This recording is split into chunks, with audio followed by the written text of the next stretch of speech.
Hi అందరికీ. అప్పటికప్పుడు ఇన్స్టెంట్గా గులాబ్ జామ్ అయితే రెడీ చేసుకోవచ్చు, పిండి లేకుండా కూడా. ఏంది పిండి లేకుండా గులాబ్ జామ్ రెడీ చేసుకోవచ్చా? అవునండి. ప్రాసెస్లకి అయితే వెళ్ళిపోదాం. ఒక ప్యాన్లో 1 కప్పు షుగర్ తీసుకొని కొన్ని వాటర్ తీసుకొని తీగ పక్కన వచ్చాక మరగనివ్వాలి.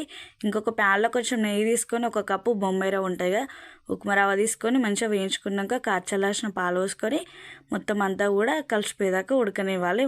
ఉడికిన తర్వాత చేతికి నెయ్యి అప్లై చేసుకొని గోరువెచ్చగా ఉన్నప్పుడే ఉండలా చుట్టుకోవాలి. ప్యాన్లో ఆయిల్ తీసుకొని ఆయిల్ వేడైన తర్వాత గులాబ్ జాములు అన్నీ కూడా గోల్డెన్ కలర్ వచ్చాక ఫ్రై చేసుకోవాలి.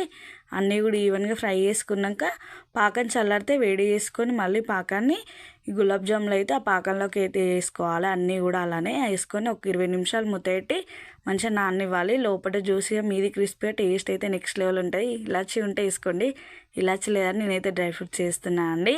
తప్పకుండా రెసిపీ ట్రై చేసి టేస్ట్ ఎలా వచ్చిందో కామెంట్ సెక్షన్లో కామెంట్ చేసి చెప్పండి. వీడియో నచ్చితే ప్లీజ్ సబ్స్క్రైబ్ చేసుకోండి.